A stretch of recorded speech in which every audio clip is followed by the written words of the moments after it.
Hello everyone, I'm presenting my top 10 cards to get on the Mythical Island expansion for Pokemon Pocket. I'll be categorizing them based on how they will hold up in future sets, if they will still be used as much, and then their power level, how frequently used they are being used and holding up in competitive play. I also want to say that even though I've taken account tournament data, the list will still be subjective since I have to take account future use and no one can predict the future. Let's go! Okay, I'll start off with number 10, it's Celab X. What? Celab X is number 10? Okay, don't get mad at me. This is what really happened. Celebi's power level was quite overwhelming at the start, so no one can really gauge its power level. But now, 1 week after the expansion, we realized that its HP is its detriment, so it can easily be set up for a revenge kill, making it hard because even though you can beat any Pokemon in the game, they can also defeat this card with just 130 HP. So you will be losing 2 points, and so it still relies on Serperior to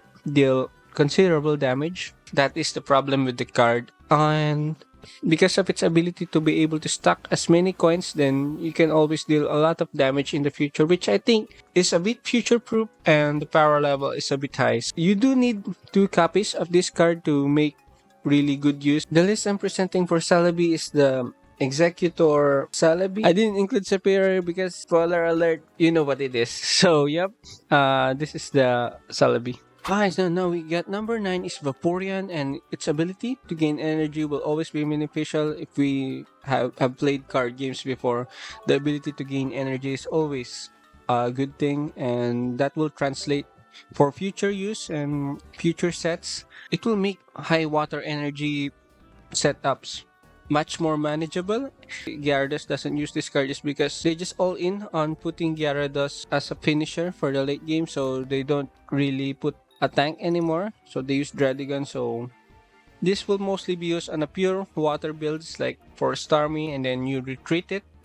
That makes its con of frequently retreating to make use of the water energy you use on your tank. You don't need 2 copies of this card. I think you can get away with 1 Vaporeon and EV. Although I think you need to have 2 copies of it to make it more reliable. The list I'm presenting to you is the most successful Starmie Articuno build. I cut off the 1 EV because I still prefer opening it up with Articuno or Staryu. I put Marshadow on number 8 because I believe Marshadow becomes a win condition for aggressive fighting decks, especially the non-X builds. 100 damage is nothing to scoff at. I think it's really good. And its only con is, of course, you have to let one of your Pokemon die. And as for needing 2 copies, I think it becomes a little bit clunky if you run 2 copies of the card because it's kind of bad as a starter, a little bit.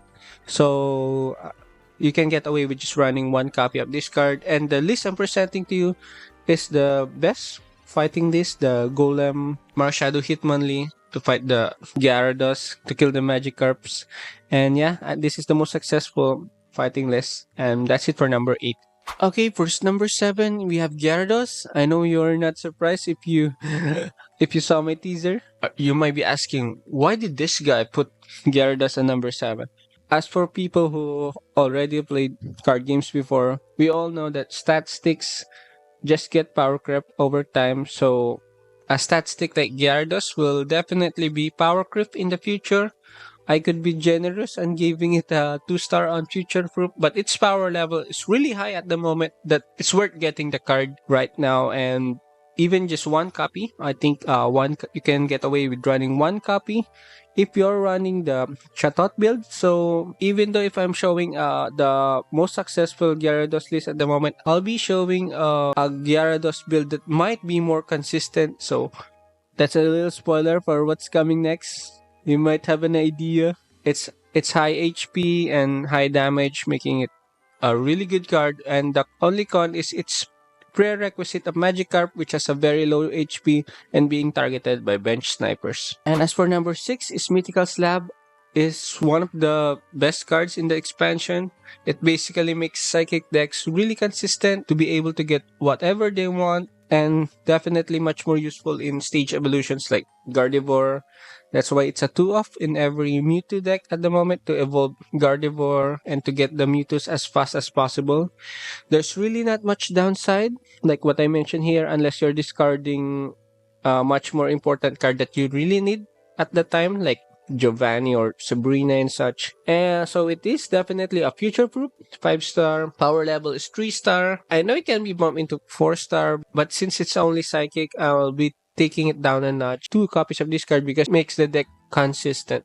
What I'm presenting is the best version of the Mewtwo list. It's a bit different because they're running blue now, I think to prevent the Gyarados, Greninja knockouts. And on number 5, we have Serperior. I kind of debated if number 5 was the right call for this card, but I think it's just the right amount because even though it's highly future-proof, its power level is still hard to determine. I definitely see Serperior being used in all future grass decks, especially the high energy ones. Definitely one of the strongest cards and will pave way for strong multiple energy effects. The only con is it's a stage 2 evolution, so it takes a while to fully utilize the effect. But there are builds that are running Chatot, which makes finding Serperior really consistent, and I think that's what will be the future build for Serperior. So you need 2 copies of this card. You want to evolve to Serperior as fast as possible. The list I'm presenting is the most successful Serperior Executor list. And number 4, whoa, this is controversial. Yes, guys, I think Chatot is looking to be one of the strongest cards in the Mythical Island expansion and will definitely see more play in the future. Decks get greedier and no card can one-shot it. Chatot is proving to be a reliable tech in evolution decks, helping them to get online as much as possible. There's nothing that can one-hit it in a single turn, aside from 2 card combinations like Rapidash plus Blaine. Unless we get more draw options, Chatot is poised to be a mainstay. So Chatot is looking like one of the sleeper cards being included in a lot of decks recently. So the only con is you're not dealing damage with the card since you're drawing. So it is only useful on mid-range to late game decks that take advantage of drawing as fast as possible. Drawing a lot of cards on each turn. So you don't need the copies of the card, depends on how badly you want the evolutions. So a more stage evolution focused deck would definitely need 2 copies of the card. And as for decks, just need a little consistency. 1 copy is enough.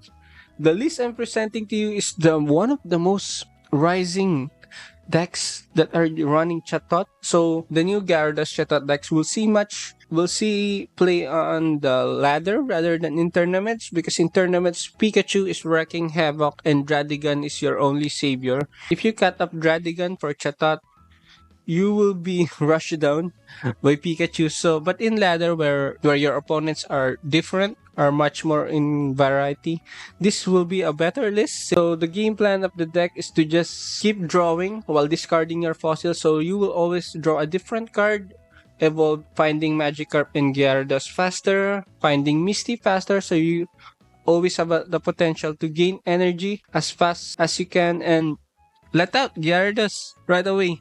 I think the deck is looking really solid, just countered by Pikachu, and at the moment, and probably the best Gyarados deck to use in the mirror because you can always rush down Misty. So yep, that's Chatot.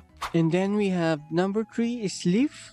So a lot probably guessed this higher on the list because Leaf is definitely one of the supporter cards that are being used in a lot of decks to open up more archetypes that feature greedier Pokemon that has a high retreat cost. So it will definitely see more play right now and in the future. And its only con is, since it's a supporter, you can't stack multiple supporter plays. So X-Speed will still see some use.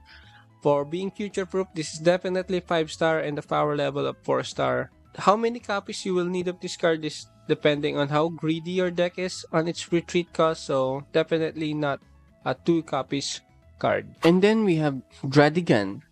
Okay, for future-proof, I know that this might be power creep more in the future, but the power level of this card is so high, it's being used in almost every deck since the meta just revolves around evolving your win condition on the bench, and it's being used in the most dominant deck at the moment, the Gyarados one. Although I'm not featuring that one because we already featured Gyarados, I'll be featuring the most successful Pidgeot deck instead, running Druddigons and just evolving Pidgeot decks as fast as possible. So Druddigon is definitely one of the best cards in Mythical Island. It enables that playstyle of just tanking and evolving your win conditions on the back. This makes it harder for aggressive decks to penetrate late game plans from the opponent.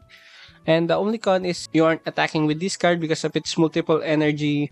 So you're never attacking with the card, and the retreat cost is 2. And as for our number 1, it's a lot of you actually guess it, and it's Mew X. I'm not even sure if I would need to describe the card even more because it's kinda obvious because of genome hacking.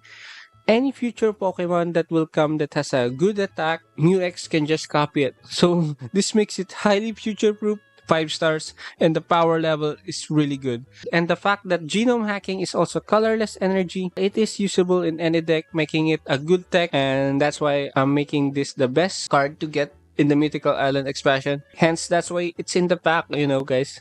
That's why it's in the pack right there.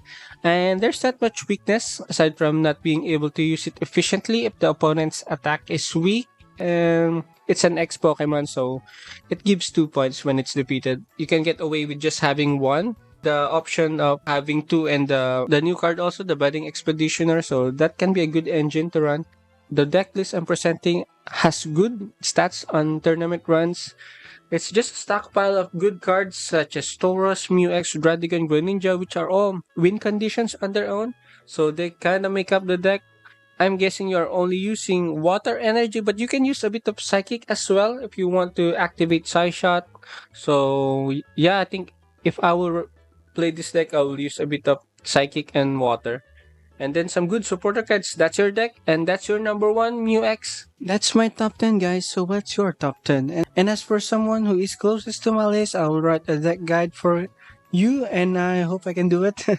I just want to say thank you to watch this video. I appreciate you. If you enjoyed this content, don't forget to hit like and subscribe.